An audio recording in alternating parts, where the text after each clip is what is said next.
حضور پاک صلی اللہ علیہ وسلم والی محنت کیا ہے، حضور والا کام کیا ہے، مختصر اتنا سمجھ لو، انشاءاللہ موقع رہا تفصیل عرض کروں گا۔ ایمان کی دعوت، فضائل کی کتابوں کی تعلیم، نمازیں، اللہ کا ذکر، آپس میں ایک دوسرے کی خدمت، اور اس ساری محنت پہ دن بھر میں اپنے آپ کو اتنا تھکانا، اتنا بچانا، اتنا تھکانا، اتنا بچانا کہ اللہ کو پیار آ جائے، اللہ کو ترس آ جائے، لعلک باخع نفسک۔ پیارے نبی جی آپ تو اتنا تھکتے ہیں، آپ تو اتنا بچتے ہیں کہ کہیں ان کے ایمان نہ لانے پر آپ اپنے ہی کو تو ہلاک نہیں کر دیں گے کہ نبی والی محنت، وہ دعوت ایمان کی، تعلیم فضائل کی، ذکر اللہ کا، نمازیں لمبی اور خشوع والی، اور ساری کر کے پھر وہ دل گرانا، وہ رونا اور وہ آنسو بہانا جو محمد رسول اللہ صلی اللہ علیہ وسلم نے بہائے۔ ایک آیت پر ان تعذبهم فإنهم عبادك وإن تغفر لهم فإنك أنت العزيز الحكيم۔ اے اللہ، اگر تمہیں عذاب دو تو تیرے بندے ہیں، اور معاف کر دے تو تو بڑا ہی غالب و حکمت والا ہے۔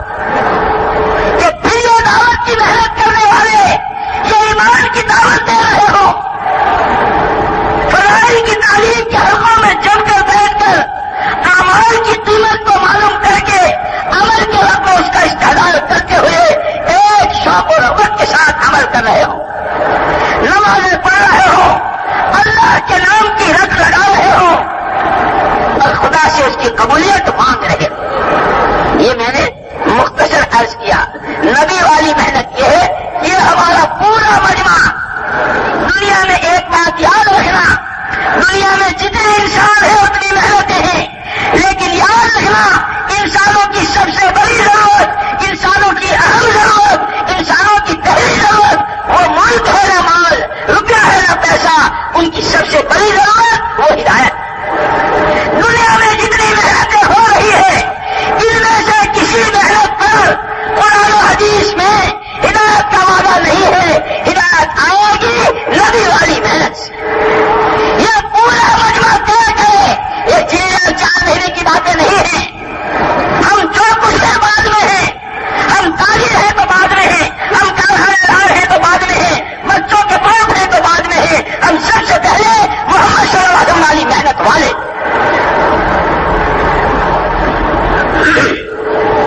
تو بولیں کہ محترم دوستوں بزرگوں، نبی والا محنت کی، হুজুর সাল্লাল্লাহু আলাইহি ওয়াসাল্লাম ওরা মেহনতটা কি বলে যে আমি অত্যন্ত সংক্ষেপে আপনাদের সামনে নবীওয়ালা মেহনতটা কি এটা তুলে ধরতেছি। যদি আল্লাহ তাআলা সুযোগ দেন তাহলে বিস্তারিত কখনো বলবো। অত্যন্ত সংক্ষেপে খুব খেয়াল করে আমরা শুনি যে নবীওয়ালা মেহনত হলো, একটা তো হলো ঈমানের দাওয়াত। ঈমানের দাওয়াত দিতে দিতে ফাজাইলের তালিমের হালকার মধ্যে বসার ইহতিমাম, ঈমানের দাওয়াত দিয়ে দিয়ে আল্লাহ তাআলার সাথে দিলকে আল্লাহ তাআলার দিকে ঝুঁকাবে। ফাজাইলের তালিমের হালকার মধ্যে বসবে, ফাজাইলের তালিমের হালকার মধ্যে বসে আল্লাহ তাআলার আহকামাতের, আল্লাহ তাআলা যে হুকুম দিয়েছেন ইবাদতের, ওই ইবাদতে কি লাভ, ইবাদত করলে আল্লাহ তাআলা কি দিবেন, এটা শুনতে শুনতে দিলের মধ্যে একটা শৌক আর আগ্রহ পয়দা করা। আল্লাহ তাআলার ইবাদত করার সময় ওইটাকে সামনে রেখে আল্লাহ তাআলার ইবাদতের মধ্যে ঢুকতে হবে। ঈমানের দাওয়াত, ফাজাইলের তালিমের হালকা, নামাজের মাস্ক, সাথে সাথে আল্লাহ তাআলার জিকির এবং একে অপরকে খেদমত করার জজবা, এটা এই পরিমাণে করা, করতে করতে করতে করতে এমন ক্লান্ত হয়ে যাওয়া, এমন শ্রান্ত হয়ে যাওয়া, এমন অবস্থায় পৌঁছা যে অবস্থা দেখে আল্লাহ তাআলার রহম চষে এসে যায়। যেমন হুজুর সাল্লাল্লাহু আলাইহি ওয়াসাল্লামের মেহনতের পরে হুজুর সাল্লাল্লাহু আলাইহি ওয়াসাল্লাম এই মেহনত করার কারণে আল্লাহ তাআলা বলতেছেন যে আল্লাকা বাখিউন নাফসাকা আল্লাহ ইয়াকুনু মুমিনিন। হ্যাঁ, আরে তারা ঈমান না আনার কারণে, আপনি কি এমন ব্যস্ত হয়ে যাবেন, আপনি কি এমন ব্যাকুল হয়ে যাবেন যার কারণে আপনি আপনার নিজের জানকে শেষ করে দেবেন। মাত্রা বুজুর্গ, এই 4 মেহনতকে এত পরিমাণে করা যে করতে করতে করতে করতে শরীর ক্লান্ত হয়ে যায়, চলার শক্তি শেষ হয়ে যায়, আল্লাহ তাআলা রহমতের দুনিয়ার মধ্যে আমার জন্য জোশ এসে যায়। বলেন যে এখানে যতজন আমরা এখানে আসি, অনেকে মহতারাম দোস্ত বুজুর্গ, ঈমানের দাওয়াত এত পরিমাণে দেব, এই ঈমানের দাওয়াত দিতে আমার দিল যেন আল্লাহ তাআলার আহকামাতের অপেক্ষায় ব্যস্ত হয়ে যায়, আল্লাহ তাআলার আহকামাত পুরা করার জন্য ব্যস্ত হয়ে যায়। তালিমের হালকাতে বসে ওই আহকামাতের ফাজাইলের তালিমের হালকাতে বসে ওই আহকামাতের ফাজাইল, আল্লাহর হুকুমের ফাজাইলকে শুনতে শুনতে দিলের মধ্যে এমন শখ আর এমন আগ্রহ, এমন রজ্জত আর এমন ব্যাকুলতা পয়দা হয় যে আমলের মধ্যে দাঁড়িয়ে আমল যখন শুরু হবে, আমলের কোন অংশের দ্বারা কি লাভ এইটা যেন আমাকে ঘোরাও করে রাখে, আমার মন যেন এদিক সেদিক যাওয়ার কোন সুযোগ না আসে, রাস্তা না পায়। আল্লাহ তাআলার জিকির এত অধিক পরিমাণে করা যে করতে করতে আল্লাহ তাআলা এই ধারার জিকির যখন সৃষ্টি হয়ে যায়, আল্লাহ তাআলা আমার সাথে আছেন, আল্লাহ তাআলা আমাকে দেখতেছেন। কোন মানুষের হককে নষ্ট করে আল্লাহ তাআলার নৈকট্য তো অর্জন করা যাবে না, এই জন্য মানুষের খেদমতে জজবা থাকবে। এরপরে যখন দেখি আমার শরীর ক্লান্ত হয়ে যাবে, আল্লাহ তাআলার রহমতের দরিয়ায় ধসে এসে যাবে। তো মুহতারাম দোস্ত বুজুর্গ, বলেন যে তুমি এইটাই হইল দিনের মেহনতের সার, দিনের মেহনতের মুখতাসর, দিনের মেহনতের সার সংখ্যা বলে এটুকু। এটা সহজ জিনিস, যেটা সকলেই করতে পারে, জওয়ান বুড়া, পড়ালেখা জানে না। দুনিয়ার মানুষ বসে নাই, দুনিয়ার মানুষ এক জায়গাতে বসে নাই, দুনিয়ার মানুষ সকলেই ব্যস্ত, সকলেই মেহনত করে, গরিব ধনী শিক্ষিত অশিক্ষিত শহরের গ্রামে সকলেই মেহনত করে। কেউ বসে থাকে না, তোমার মতো কেউ বসে থাকার জমানা না, আজকাল জমানা বড় অ্যাডভান্স হয়ে গেছে, সকলেই মেহনত করে। কিন্তু মহতারাম দোস্ত বুজুর্গ কিসের মেহনত করে?